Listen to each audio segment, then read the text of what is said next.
अच्छा, ऐसी बात है तो फिर ये ले मेरे इस तलवार के वार को झेल। इतना कहकर राजा उस डायन के पेट में तलवार घुसा देता है।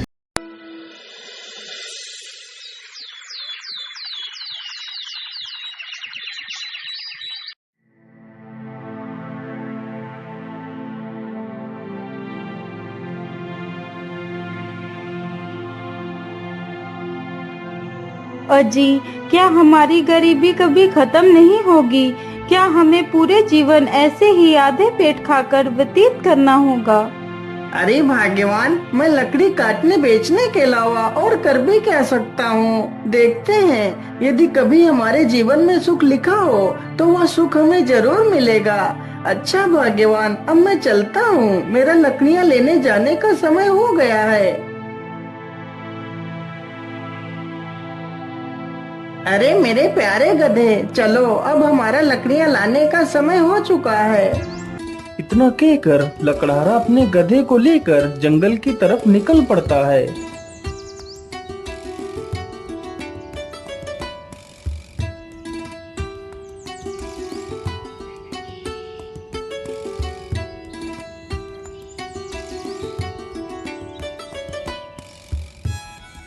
मेरे हिसाब से यही पेड़ ठीक रहेगा, चलो इसे ही काट लेता हूँ।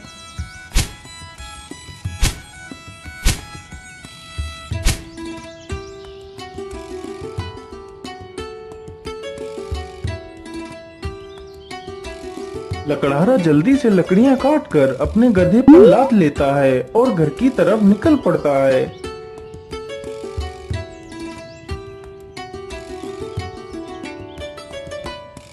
पानी, पानी, पानी, मेरी सहायता करो।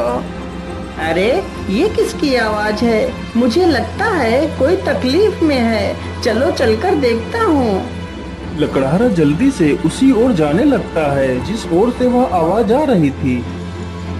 पानी, पानी, पानी, मेरी सहायता करो। अरे, ये क्या? ये तो एक तोता है, लेकिन यह तो पूरी तरह जख्मी हो चुका है। मैं ऐसा करता हूँ, इसे भी अपने साथ ही ले चलता हूँ। लकड़हारा जल्दी से उस तोते को उठा लेता है और उसे भी अपने साथ ले जाता है।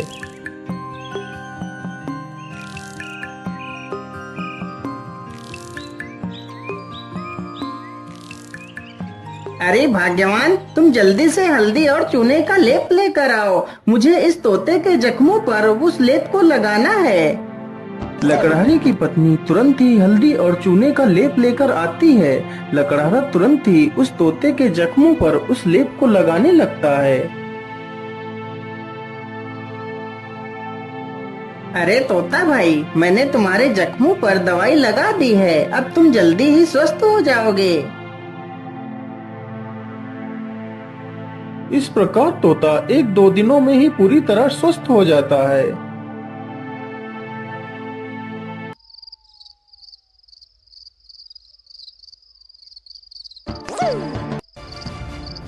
चलो, आज तो इसी झोपड़ी में ही चोरी कर लेता हूँ। हो सकता है इस झोपड़ी में ही मुझे कुछ काम की चीज मिल जाए। इतना कहकर वह चोर उस झोपड़ी में घुस जाता है। तभी वह तोता उस चोर को देख लेता है। अरे मालिक, जल्दी से उठिए, देखिए चोर आ गया। अरे मालिक, जल्दी उठो। अरे मालिक, जल्दी से उठिए, देखिए चोर आ गया। अरे मालिक, जल्दी उठो। अरे वाह, यह तोता तो बोलता भी है। तो क्यों ना मैं इसी तोते को ही पकड़ ले जाता हूँ। बाजार में तो इसकी कीमत अच्छी मिलेगी और तो कुछ इस झोपड़ी में दिख भी नहीं रहा है। इतना सोचकर चोर तुरंत ही तोते का पिंजरा उठाता है और वहाँ से भाग जाता है।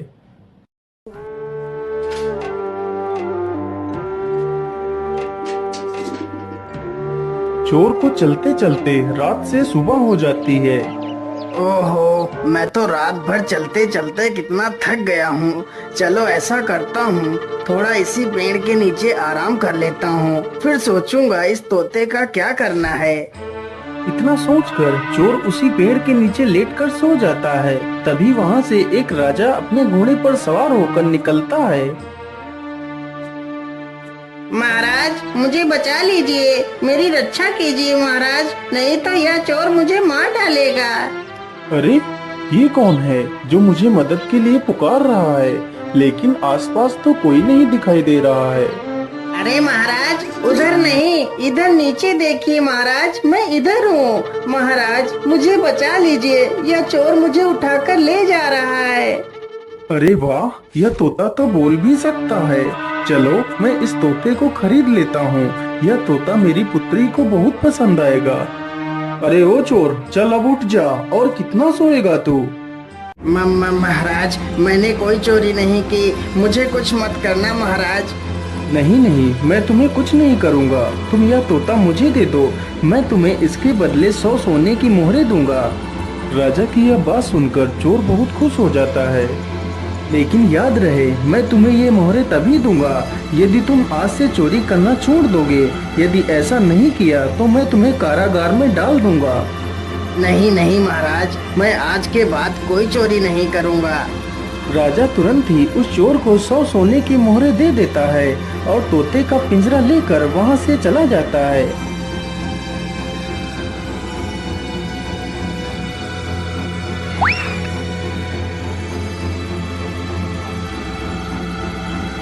अरे राजकुमारी, तुम कहाँ हो? देखो मैं तुम्हारे लिए क्या लेकर आया हूँ।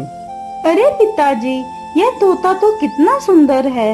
हाँ पुत्री, यह कोई ऐसा वैसा तोता नहीं है, यह तोता इंसानी भाषा को बोल और समझ सकता है। फिर तो यह एक अद्भुत तोता है। पिताजी, आज से मैं इस तोते को अपने साथ ही रखूंगी।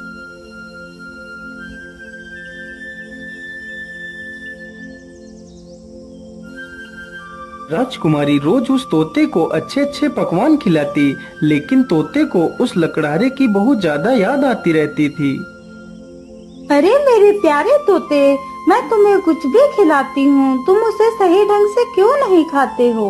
क्या बताऊं राजकुमारी जी, मुझे इस पिंजरे में कैद हुए पूरा 1 महीना हो चुका है। मेरा मन भी आकाश में उड़ने को कर रहा है, लेकिन मैं इस पिंजरे में कैद हूँ। मैं क्या कर सकता हूँ? अच्छा ऐसी बात है, तो फिर चलो मेरे साथ, आज मैं तुम्हें बाहर की सैर करा के लाती हूँ। राजकुमारी तोते को जंगल में ले जाती है और उसे पिंजरे से बाहर निकाल देती है। फिर तोता आसमान में उड़ने लगता है। अरे ये क्या, ये पेड़ इतना चमक क्यों रहा है? क्या यह पेड़ कोई जादुई पेड़ है?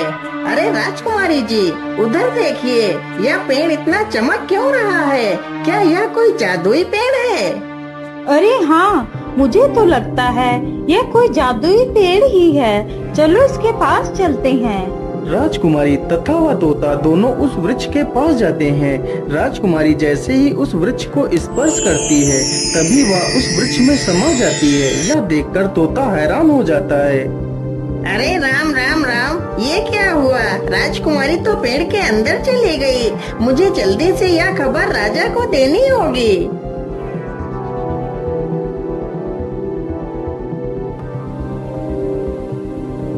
अरे ये मैं कहाँ आ गई? ये कौन सी जगह है? तभी एक बड़ा सा बाज राजकुमारी के सामने आकर खड़ा हो जाता है।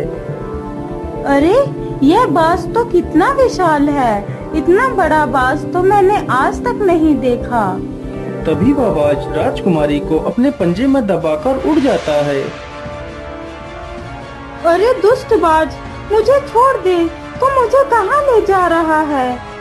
वह बाज राजकुमारी को एक गुफा के भीतर ले जाता है, जहाँ एक डायन खड़ी होती है।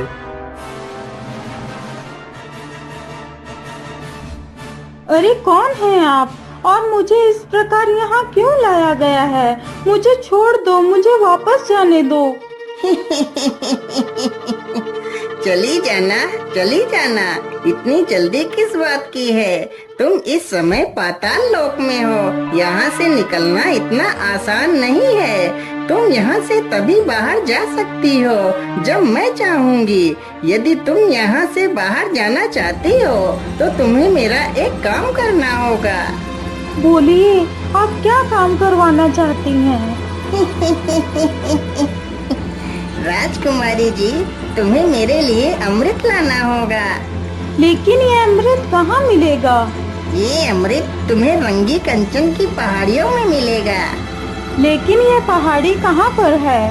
फिर वह डायन राजकुमारी को अमृत लाने का रास्ता बताती है। वह डायन अमृत पीकर अमर होना चाहती थी और पूरी दुनिया पर राज करना चाहती थी। उस डायन ने उस विशाल बाज को अपने वश में कर रखा था, जिससे वह सारे काम करवाती थी।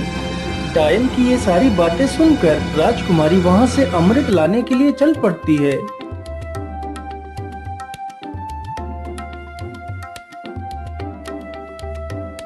राजकुमारी अमृत ढूंढते ढूंढते उन्हीं पहाड़ियों पर पहुंच जाती है जहां पर अमृत था। मुझे लगता है इसी गुफा में ही अमृत होगा। चलो इसके अंदर चलती हूँ। राजकुमारी जैसे ही गुफा के अंदर प्रवेश करने की कोशिश करती है, तभी एक जहरीला सर्प राजकुमारी को डस लेता है और राजकुमारी की वहीं पर मृत्यु हो जाती है।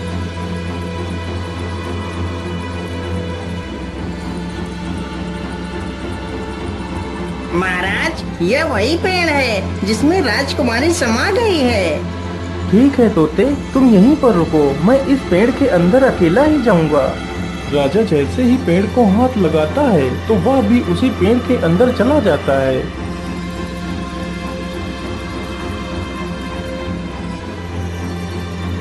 तभी वही बाज फिर से आता है और राजा को भी उठाकर उसी डायन के पास ले जाता है।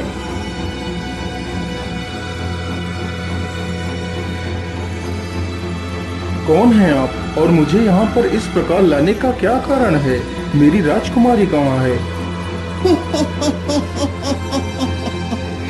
अरे महाराज, आप चिंता ना करिए, आप जल्दी ही अपनी राजकुमारी से मिलेंगे।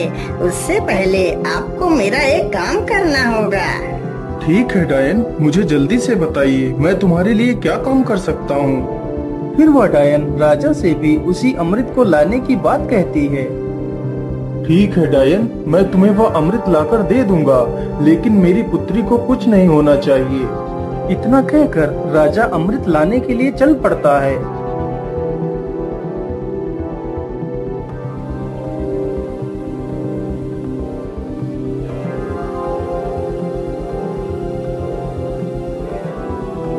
राजा चलते चलते उसी गुफा के पास पहुंच जाता है जहां पर उसकी पुत्री की लाश पड़ी हुई थी। अरे ये क्या, ये तो राजकुमारी पड़ी है, लेकिन मेरी पुत्री को क्या हुआ? हे भगवान, मेरी पुत्री को तो किसी जहरीले सर्प ने डस लिया है। इसका मतलब उस दुष्ट डायन ने मेरी पुत्री से भी वो अमृत लाने को कहा होगा। अब मैं उस डायन को जिंदा नहीं छोड़ूंगा। मुझे लगता है इस गुफा में कोई जहरीला सर्प भी है, मुझे ध्यान से आगे बढ़ना होगा। इतना कहकर राजा राजकुमारी को वहीं पर छोड़कर आगे बढ़ता है। तुम्हारी हिम्मत कैसे हुई इस गुफा में आने की? मैं तुम्हें जिंदा नहीं छोड़ूंगा। सर्प जैसे ही राजा को डसने के लिए आगे बढ़ता है, राजा तुरंत अपनी तलवार से सर्प के 2 टुकड़े कर देता है। दुष्ट, तूने ही मेरी पुत्री को मारा है, मैं भला तुझे जिंदा कैसे छोड़ सकता था? इतना कहकर राजा गुफा में आगे बढ़ता है। राजा जैसे ही आगे बढ़ता है, तभी एक तीर बहुत ही तेज रफ्तार से राजा को छूकर निकल जाता है। तभी राजा अपने कदम पीछे ले लेता है। अरे ये क्या, इस गुफा में तो तीर की वर्षा होने लगी। अब क्या करूं, अमृत तक कैसे पहुंचूं? फिर राजा तीर चलने की प्रक्रिया को ध्यान से देखता है। अरे ये क्या, जब एक तीर इस दिशा से उस तरफ जाता है, तभी दूसरा तीर उस दिशा से इस तरफ आता है। इसका मतलब यदि मैं एक एक कदम आगे बढ़ाऊं तो मैं अमृत तक पहुंच सकता हूं। इस प्रकार राजा अपने बुद्धि के बल पर उस चुनौती को भी पार कर जाता है।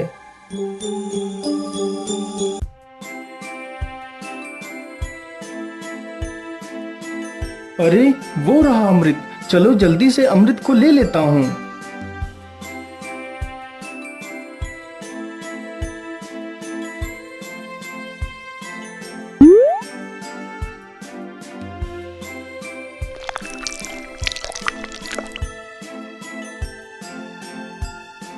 मैं ऐसा करता हूँ, पहले मैं इस अमृत को अपनी पुत्री को पिलाता हूँ।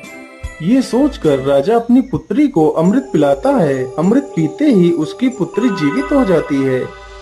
अरे पिताजी, आप यहाँ पर कैसे आ गए? पुत्री, मैं तुम्हें लेने आया हूँ। अब तुम बिल्कुल भी चिंता मत करो, मैं यहाँ पर आ गया हूँ। फिर वह राजा उस अमृत को खुद भी पी लेता है और बाद में बचा हुआ अमृत उस सर्प के मुंह में डाल देता है। अमृत मुंह में पड़ते ही सर्प भी जीवित हो जाता है। फिर वह राजा उस सर्प को अपनी पूरी कहानी सुनाता है। मैंने तुम्हें इसलिए जीवित किया है ताकि तुम फिर से इस अमृत की रक्षा करो। महाराज, मैंने आपको पहचानने में भूल कर दी, मुझे क्षमा कर दीजिए महाराज।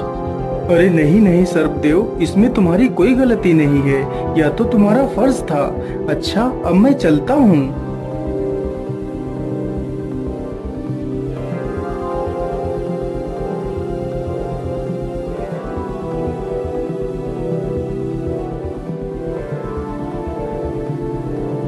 राजा उस बोतल में अमृत के स्थान पर एक तालाब से साधारण जल भर लेता है और डायन के पास पहुंच जाता है।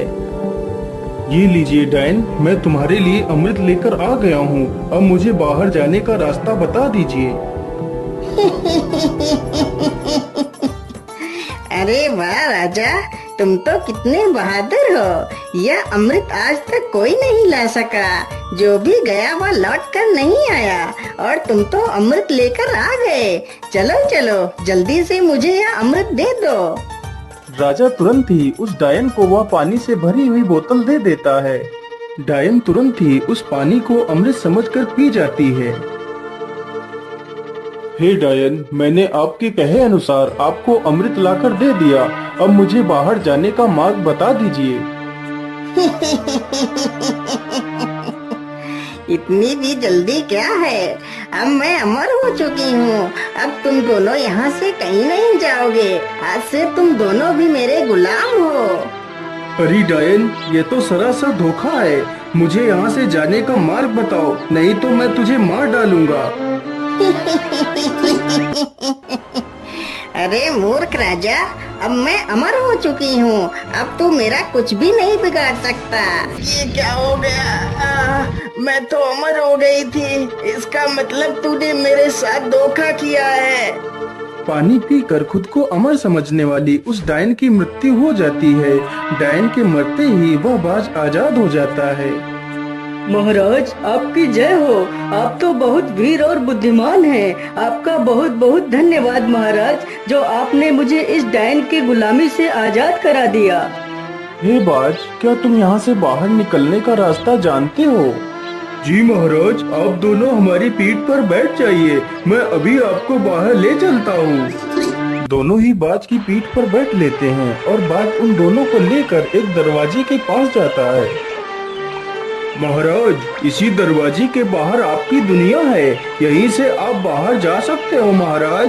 राजा तथा राजकुमारी दोनों बाज का धन्यवाद करते हैं और उस दरवाजे से बाहर चले जाते हैं।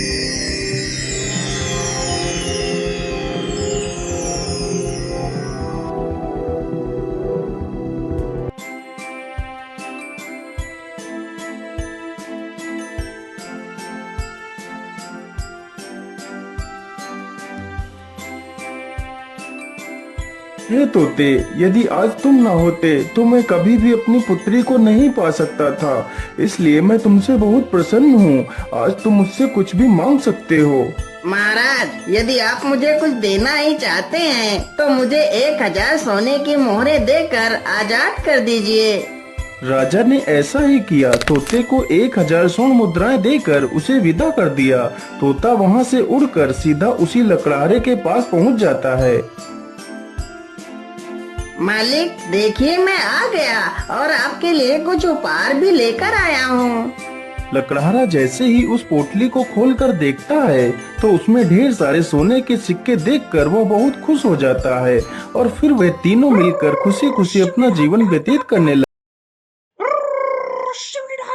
अच्छा, ऐसी बात है तो फिर ये ले मेरे इस तलवार के वार को झेल। इतना कहकर राजा उस डायन के पेट में तलवार घुसा देता है।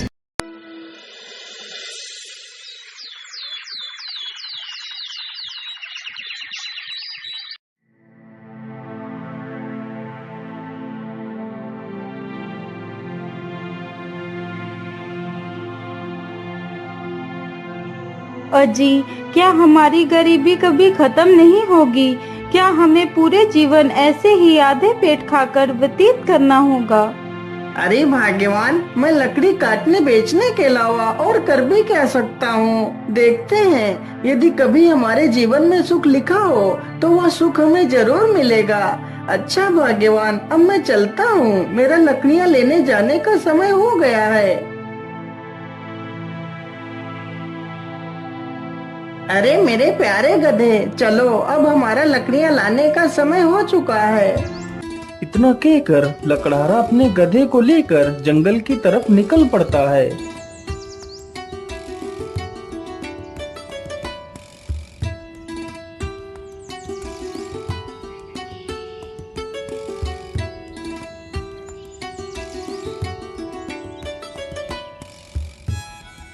मेरे हिसाब से यही पेड़ ठीक रहेगा, चलो इसे ही काट लेता हूँ।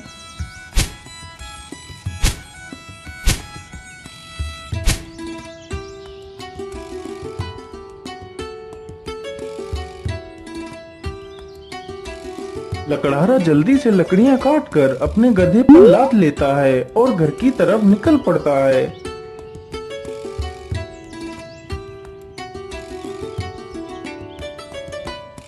पानी पानी पानी, मेरी सहायता करो। अरे ये किसकी आवाज है? मुझे लगता है कोई तकलीफ में है, चलो चलकर देखता हूँ। लकड़हारा जल्दी से उसी ओर जाने लगता है जिस ओर से वह आवाज आ रही थी। पानी पानी पानी, मेरी सहायता करो। अरे ये क्या? ये तो एक तोता है, लेकिन यह तो पूरी तरह जख्मी हो चुका है। मैं ऐसा करता हूँ, इसे भी अपने साथ ही ले चलता हूँ। लकड़हारा जल्दी से उस तोते को उठा लेता है और उसे भी अपने साथ ले जाता है।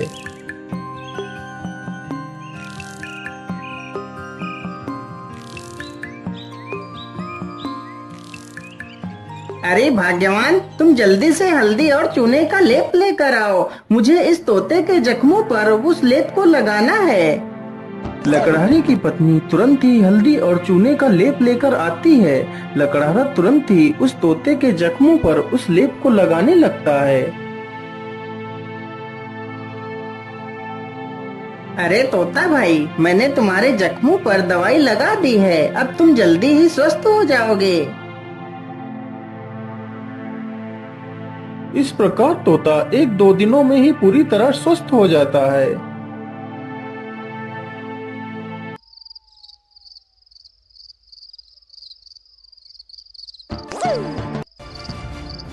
चलो आज तो इसी झोपड़ी में ही चोरी कर लेता हूँ, हो सकता है इस झोपड़ी में ही मुझे कुछ काम की चीज मिल जाए। इतना कहकर वह चोर उस झोपड़ी में घुस जाता है। तभी वह तोता उस चोर को देख लेता है। अरे मालिक, जल्दी से उठिए, देखिए चोर आ गया। अरे मालिक जल्दी उठो। अरे मालिक जल्दी से उठिए, देखिए चोर आ गया। अरे मालिक जल्दी उठो। अरे वाह, यह तोता तो बोलता भी है, तो क्यों ना मैं इसी तोते को ही पकड़ ले जाता हूँ। बाजार में तो इसकी कीमत अच्छी मिलेगी, और तो कुछ इस झोपड़ी में दिख भी नहीं रहा है। इतना सोचकर चोर तुरंत ही तोते का पिंजरा उठाता है और वहाँ से भाग जाता है।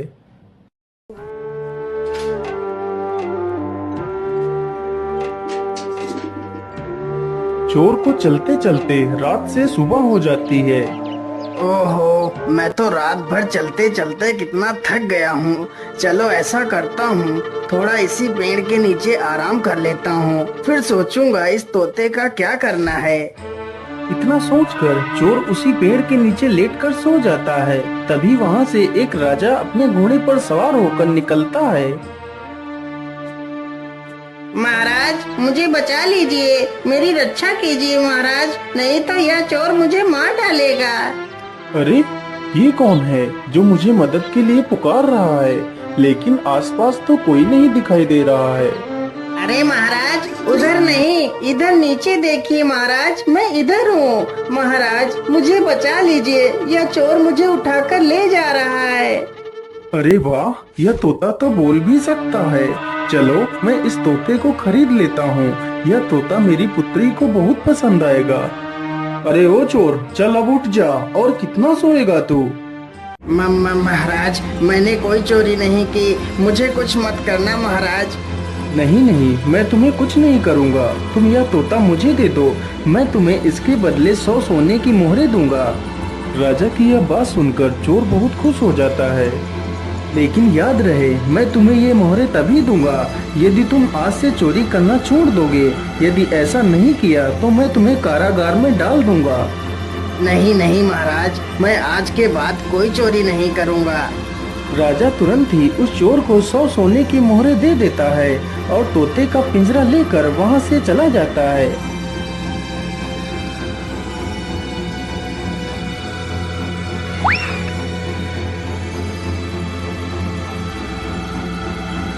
अरे राजकुमारी, तुम कहाँ हो? देखो मैं तुम्हारे लिए क्या लेकर आया हूँ। अरे पिताजी, यह तोता तो कितना सुंदर है। हाँ पुत्री, यह कोई ऐसा वैसा तोता नहीं है। यह तोता इंसानी भाषा को बोल और समझ सकता है। फिर तो यह एक अद्भुत तोता है।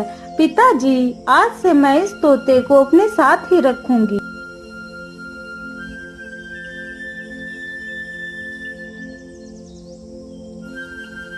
राजकुमारी रोज उस तोते को अच्छे अच्छे पकवान खिलाती, लेकिन तोते को उस लकड़हारे की बहुत ज्यादा याद आती रहती थी। अरे मेरे प्यारे तोते, मैं तुम्हें कुछ भी खिलाती हूँ, तुम उसे सही ढंग से क्यों नहीं खाते हो? क्या बताऊं राजकुमारी जी, मुझे इस पिंजरे में कैद हुए पूरा 1 महीना हो चुका है। मेरा मन भी आकाश में उड़ने को कर रहा है, लेकिन मैं इस पिंजरे में कैद हूँ। मैं क्या कर सकता हूँ? अच्छा, ऐसी बात है तो फिर चलो मेरे साथ। आज मैं तुम्हें बाहर की सैर करा के लाती हूँ। राजकुमारी तोते को जंगल में ले जाती है और उसे पिंजरे से बाहर निकाल देती है। फिर तोता आसमान में उड़ने लगता है। अरे ये क्या, ये पेड़ इतना चमक क्यों रहा है? क्या यह पेड़ कोई जादुई पेड़ है? अरे राजकुमारी जी, उधर देखिए, यह पेड़ इतना चमक क्यों रहा है? क्या यह कोई जादुई पेड़ है? अरे हाँ, मुझे तो लगता है ये कोई जादुई पेड़ ही है। चलो इसके पास चलते हैं। राजकुमारी तथा वह तोता दोनों उस वृक्ष के पास जाते हैं। राजकुमारी जैसे ही उस वृक्ष को स्पर्श करती है, तभी वह उस वृक्ष में समा जाती है। यह देखकर तोता हैरान हो जाता है।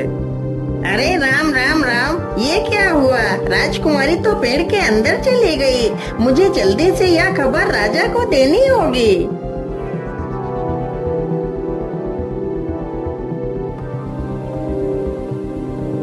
अरे ये मैं कहाँ आ गई? ये कौन सी जगह है? तभी एक बड़ा सा बाज राजकुमारी के सामने आकर खड़ा हो जाता है।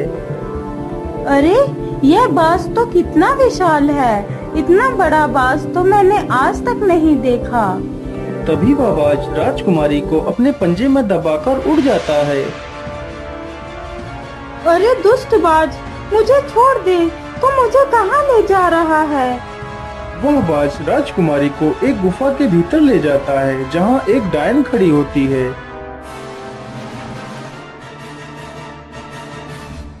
अरे कौन है आप और मुझे इस प्रकार यहाँ क्यों लाया गया है? मुझे छोड़ दो, मुझे वापस जाने दो। चली जाना, चली जाना। इतनी जल्दी किस बात की है? तुम इस समय पाताल लोक में हो। यहाँ से निकलना इतना आसान नहीं है। तुम यहाँ से तभी बाहर जा सकती हो जब मैं चाहूँगी। यदि तुम यहाँ से बाहर जाना चाहती हो तो तुम्हें मेरा एक काम करना होगा। बोलिए, आप क्या काम करवाना चाहती हैं? राजकुमारी जी, तुम्हें मेरे लिए अमृत लाना होगा। लेकिन ये अमृत कहाँ मिलेगा? ये अमृत तुम्हें रंगी कंचन की पहाड़ियों में मिलेगा। लेकिन ये पहाड़ी कहाँ पर है? फिर वह डायन राजकुमारी को अमृत लाने का रास्ता बताती है। वह डायन अमृत पीकर अमर होना चाहती थी और पूरी दुनिया पर राज करना चाहती थी। उस डायन ने उस विशाल बाज को अपने वश में कर रखा था, जिससे वह सारे काम करवाती थी। डायन की ये सारी बातें सुनकर राजकुमारी वहाँ से अमृत लाने के लिए चल पड़ती है।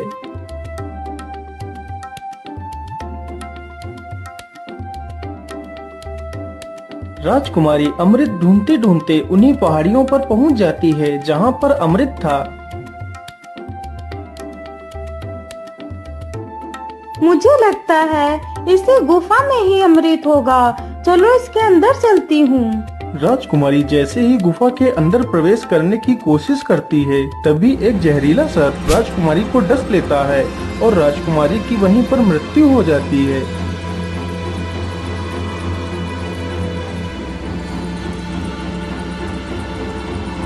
महाराज, यह वही पेड़ है जिसमें राजकुमारी समा गई है। ठीक है तोते, तुम यहीं पर रुको, मैं इस पेड़ के अंदर अकेला ही जाऊंगा। राजा जैसे ही पेड़ को हाथ लगाता है तो वह भी उसी पेड़ के अंदर चला जाता है।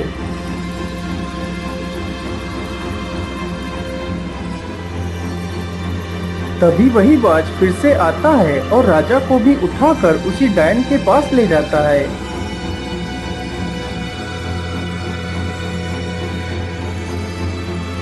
कौन है आप और मुझे यहाँ पर इस प्रकार लाने का क्या कारण है?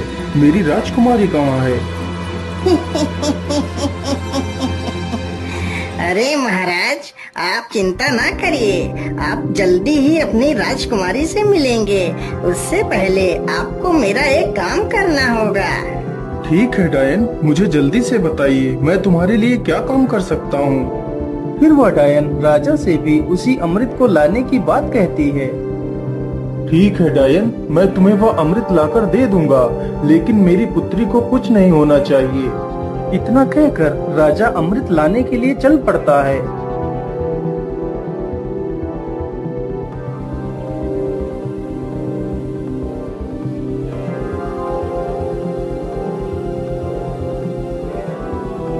राजा चलते चलते उसी गुफा के पास पहुंच जाता है जहां पर उसकी पुत्री की लाश पड़ी हुई थी।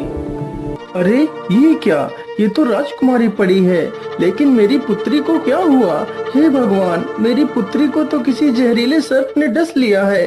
इसका मतलब उस दुष्ट डायन ने मेरी पुत्री से भी वो अमृत लाने को कहा होगा।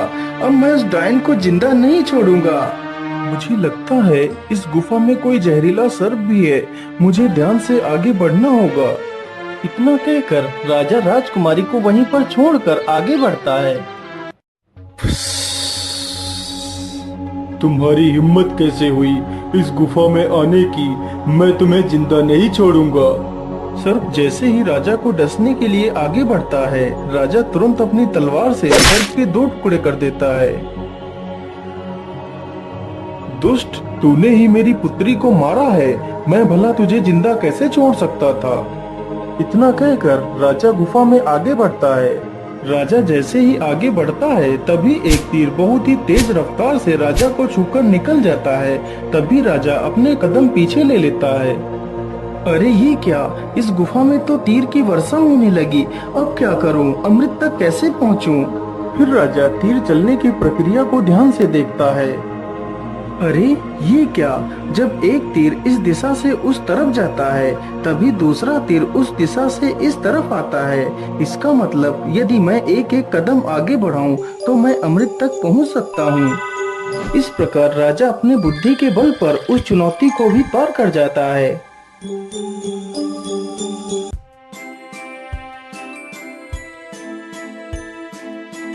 अरे वो रहा अमृत, चलो जल्दी से अमृत को ले लेता हूँ।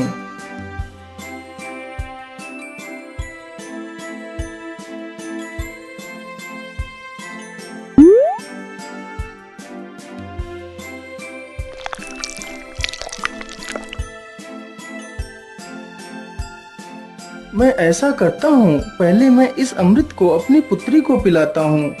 ये सोचकर राजा अपनी पुत्री को अमृत पिलाता है। अमृत पीते ही उसकी पुत्री जीवित हो जाती है।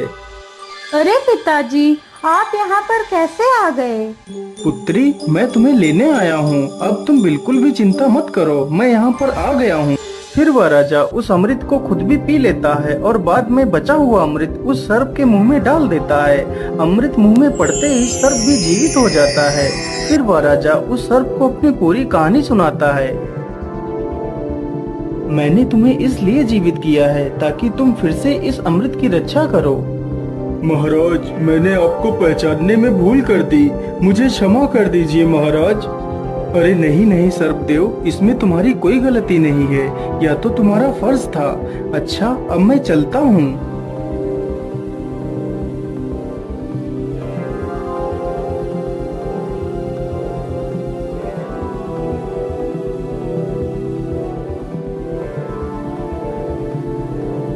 राजा उस बोतल में अमृत के स्थान पर एक तालाब से साधारण जल भर लेता है और डायन के पास पहुंच जाता है।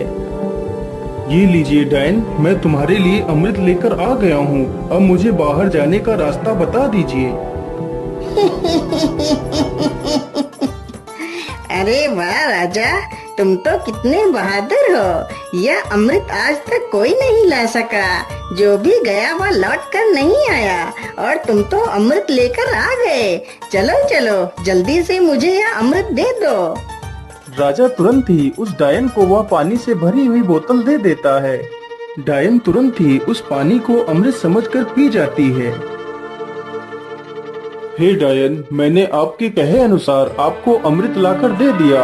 अब मुझे बाहर जाने का मार्ग बता दीजिए। इतनी भी जल्दी क्या है? अब मैं अमर हो चुकी हूँ। अब तुम दोनों यहाँ से कहीं नहीं जाओगे। आज से तुम दोनों भी मेरे गुलाम हो। अरे डायन, ये तो सरासर धोखा है। मुझे यहाँ से जाने का मार्ग बताओ, नहीं तो मैं तुझे मार डालूंगा। अरे मूर्ख राजा, अब मैं अमर हो चुकी हूँ। अब तू मेरा कुछ भी नहीं बिगाड़ सकता। ये क्या हो गया? मैं तो अमर हो गई थी। इसका मतलब तूने मेरे साथ धोखा किया है। पानी पीकर खुद को अमर समझने वाली उस डायन की मृत्यु हो जाती है। डायन के मरते ही वह बाज आजाद हो जाता है। महाराज आपकी जय हो। आप तो बहुत वीर और बुद्धिमान हैं। आपका बहुत बहुत धन्यवाद महाराज, जो आपने मुझे इस डायन की गुलामी से आजाद करा दिया। हे बाज, क्या तुम यहाँ से बाहर निकलने का रास्ता जानते हो? जी महाराज, आप दोनों हमारी पीठ पर बैठ जाइए, मैं अभी आपको बाहर ले चलता हूँ। दोनों ही बाज की पीठ पर बैठ लेते हैं और बाज उन दोनों को लेकर एक दरवाजे के पास जाता है। महाराज, इसी दरवाजे के बाहर आपकी दुनिया है, यहीं से आप बाहर जा सकते हो महाराज। राजा तथा राजकुमारी दोनों बाज का धन्यवाद करते हैं और उस दरवाजे से बाहर चले जाते हैं।